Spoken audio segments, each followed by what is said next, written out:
Everybody thinks following Jesus means a little something different, but I'll tell you what it doesn't mean. It doesn't mean just believing. That is way overrated. We're going to talk about it on this week's episode of Journey at Home.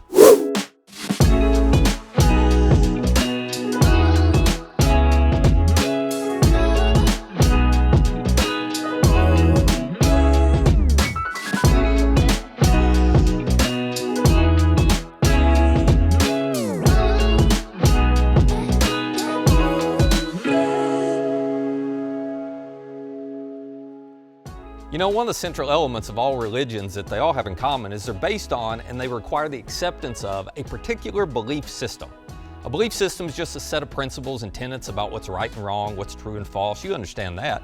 We've all got them, don't we? And let's be honest, we all love them because belief systems allow me to remain in control at all times. They let me live the way I want to live, but if at any point I decide I want to live in a way that doesn't align with my embraced belief system, well, then I'll just change or alter my belief system. It's pretty easy. I create a loophole to justify why I'm going to divert from the belief system in a certain area of life. Or, if it requires too much diversion, I can adopt an entirely new belief system entirely. That's why I think belief systems are so appealing. I get to stay in control of everything. Now, the reason I bring this up is that when most people, including a lot of us, when we think about Christianity, we view it as a belief system. We think of it like a set of rules, do's and don'ts, right and wrong, that I either choose to adopt because it aligns with my preferred way of thinking, or maybe I resist. But then if I adopt it and I misbehave enough, I'm going to deviate from that belief system and eventually, misbelieve. I'll choose to believe something else. I'll just create a loophole to justify the actions that I want to take that differ from what Christianity says I should do. Now think about it. When you were presented the idea of Christianity, when you were presented the idea of having a relationship with Jesus, how was it presented to you? It was probably presented as something or someone that you needed to believe in. In other words, here's some facts. You just believe them and you're good. The only problem with that is Jesus never introduced or promoted that approach. When you read the accounts of Jesus' life that are recorded in Matthew and Mark and Luke and John, you do not find one instance where Jesus laid out a belief system and said, okay, do you intellectually accept this? Then you're all good. No, Jesus gave a very different invitation to people. It was an invitation to follow me. Now, we all know what it means to believe, but what does it actually mean to follow? That's what we're going to talk about for the next few episodes. And I want to start with a story that demonstrates exactly what this looks like to follow. Now, here's what's interesting about this story. We have two different versions of it in the New Testament. One version sounds so intimidating and unrealistic that I'm telling you, it just leaves pretty much anybody who reads it going, that's crazy, who would do that? But the other version of the story fills in some of the gaps. It better helps us understand what following Jesus actually looks like. So, let me share the crazy version with you first, okay? It's the way many of us have had faith and have had following Jesus presented to us. It's found in Matthew chapter 4. And Matthew writes, as Jesus was walking beside the Sea of Galilee, he saw two brothers, Simon called Peter and his brother Andrew. They were casting a net into the lake, for they were fishermen. And then Matthew tells us, Jesus said, come follow me, and I'll send you out to fish for people. And at once, Matthew says, they left their nets and they followed him. It's kind of like, what? Some stranger walks up, you just abandon everything, Peter? You abandon everything, Andrew? You just walk away from your business to follow Jesus? I mean, who does that? But the story's not over. Matthew goes on to say, well, going on from there, Jesus saw two other brothers, James, the son of Zebedee, and his brother John. So they're in a boat with their father Zebedee preparing their nets, because they're fishermen too. Jesus called them, Matthew says, and immediately they left the boat and their father, and they followed him. That's the end of the story. I mean, it just sounds irresponsible, doesn't it? Who would ever do that? But for a lot of us, this is what we think about when we think of following Jesus. It just sounds so extreme, and maybe that explains why we opt to turn Christianity into a belief system, because belief systems are a lot safer than following. But here's the good news. This isn't the whole story. So Luke, he also recorded a version of this story, but he gave us way more detail, and it's a good thing because a lot of us, we need more information, don't we, before we walk off the job and follow some stranger. So I want you to listen to what Luke tells us about the same incident. He says, one day as Jesus was standing by the lake of Gennesaret, which was the Sea of Galilee, the people were crowding around Jesus. They were listening to the Word of God. So which we go, okay, well, There was more going on then. Jesus is actually down on the beach, and he's teaching this large crowd of people who are listening to him, which, by the way, this is how following Jesus always starts. It starts with information. Matter of fact, if you've ever been a part of a faith or even a brand of Christianity that refuses to allow you to ask questions, to learn, well, you probably should run away, because Jesus always started by letting people listen and by letting them learn, just explore. But this crowd, Luke tells us, is so large, everybody there can't hear Jesus. And so Luke says Jesus saw at the water's edge 2 boats that were left there by the fishermen who were washing their nets. Now you can guess who these fishermen are, right? It's Peter and Andrew, it's James and John. And while they're cleaning their fishing gear, and they've been fishing all night long, they're trying to pack everything up for the day, they're listening to Jesus teach too. And this is when Jesus turns to them and he asks for a little help. Luke says Jesus got into one of the boats, the one belonging to Simon or to Peter, and he asked him to put out a little from shore, and then he sat down at this, on this elevated stage, if you will, and he taught the people from the boat. So Peter decides to help Jesus out. Jesus teaches, everybody listens, and then Luke says, when Jesus had finished speaking, he said to Simon, all right, I want you to put out into deep water, and I want you to let down the nets for a catch. So don't miss this. Jesus' first request to Peter was, can I use your boat? Pretty simple. His next request is not, okay, now Peter, I want you to abandon everything and follow me. No, Jesus next asked Peter to do something that Peter's done 1,000 times, but Jesus asked him to do it in a way that he'd never done it before. Jesus says, Peter, I want you to fish, which I know you do all the time, but I want you to do it right in the middle of the day when there's no way you're going to catch anything, because all fishermen in the first century knew that. And so Peter, he's trying to be respectful, right? So he looks back at Jesus and he says, Master, we've worked hard all night. We haven't caught anything. In other words, that sermon you just gave, that was really interesting and all, but that's a little more your wheelhouse. It's a little more your lane than fishing, Not sure you know exactly how fishing works, but this is kind of the whole point. Jesus is asking Peter to trust him enough to do something that just feels unusual and a little risky to Peter. He's not asking him to abandon his fishing business, but he's saying, I want you to fish when it doesn't make sense.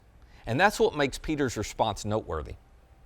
Peter looks back at Jesus and he says, okay, but even though it doesn't make sense, because you say so, I'll let down the nets. In other words, I'm not doing this because I think it's actually going to work, but I've been listening. I've been paying attention to what you're saying and what you're teaching. And I'm a little curious about you, right?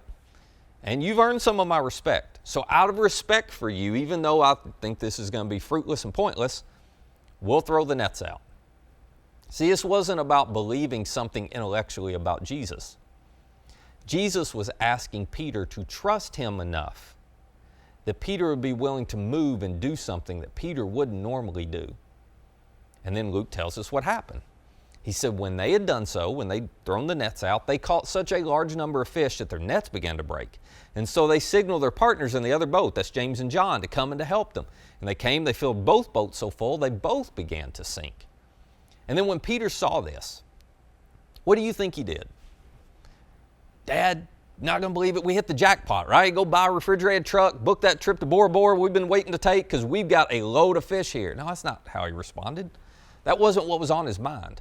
Luke says when Peter saw this, he fell at Jesus' knees and he said, go away from me, Lord, I'm a sinful man. Not master. I mean, he called him master earlier, but that was just respectful. Now he's calling Jesus Lord. I don't know if you know what that meant, but in their culture, that meant Messiah or King. This is really personal. This is the beginning of a different kind of relationship between Peter and Jesus. Peter has now come to realize who Jesus is, which prompts a very different response from Peter. But here's what I don't want you to miss. Peter only discovered who Jesus was because he was willing to trust and to follow Jesus. Well, the story continues. Luke tells us that Peter and all his companions were astonished at the catch of fish they had taken, and so were James and John, the sons of Zebedee, Simon's partners. And then Jesus said to Peter, don't be afraid. From now on, you'll fish for people. In other words, Peter, I've got a purpose for you. I have somewhere I want you to follow me specifically. But Jesus is going, I wasn't going to make that difficult request until you had taken some smaller steps to trust me. But now that your little bitty faith has experienced my faithfulness, now that you've seen I'm trustworthy, I'm going to invite you to go all in with me. And Luke tells us they pulled their boats up on shore. They left everything and they followed him. Now, here's why I love this story. Because it shows that following Jesus really is a step-by-step process. I mean, think about it. First, you sit and you listen. Jesus always starts by inviting me to listen, to learn, to explore, to examine the evidence, which maybe for you means it's reading that book, or it's reading your Bible a little more, or it's listening more regularly to teaching at church. It's figuring out what you need to know about Jesus, because following always starts with information. And then the second step was he asked Peter to loan him his boat. And maybe this is where some of you are. God's asking you to take a step that's going to be a little bit of an inconvenience. That's what it was for Peter. It was just a small inconvenience. And maybe for you, you need to choose an inconvenience. Put in a little time to learn more about who Jesus is and what he thinks about you. Maybe you need to get involved in something like what we have here at Journey, which is Starting Point, where you can sit down with people and ask your questions. Maybe it's you making a little bit of time to serve regularly, and absolutely it's inconvenient. Of course it is. He's asking you to loan him a little of your time. And then the third stage, well, this is where it gets interesting. The third stage for Peter was, okay, now take me fishing. You know, this is where you and I get to a point where we're willing to trust God enough to do something that seems unusual. But it's not in every area of life. It's just in one area. You know, I know God says practice consistent generosity. I've never done it. It seems unusual. I'll try it. I know God says to approach relationships or parenting or marriage in a different way. Never really thought it would work, but Jesus said to do it. I'll try it. I'll see what happens. When you reach this stage of following Jesus, you're willing to trust and obey him in one area and see if God does what he says he will do. You know you ought to start. You know you ought to stop. You're finally willing to try it, right? And then the final stage of following Jesus is this leave your net stage. And this is when you built up enough trust that you're willing to go all in and say, okay, God, whatever you say, I'm going to obey. I don't need to understand it. I don't need to have all the answers. I will do it because I trust you and you always know what's best for me. So here's my question for you. Wherever you are in your faith journey, what stage do you think you're in right now? Now, I'm not trying to get you to grade yourself or beat yourself up if you're, at a different place than you wish you were. My point is, following Jesus is a process. And so if you want to know Jesus more personally, your responsibility is simple. It's just to take a step. Take a step. Don't settle for believing or adopting some belief system and say, I'm good. No. That's way too impersonal.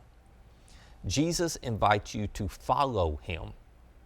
And following isn't rigid, but following is uncertain. Following isn't impersonal. It's actually very personal. And following isn't just intellectual. It's an intellectual piece that leads to actually practical action.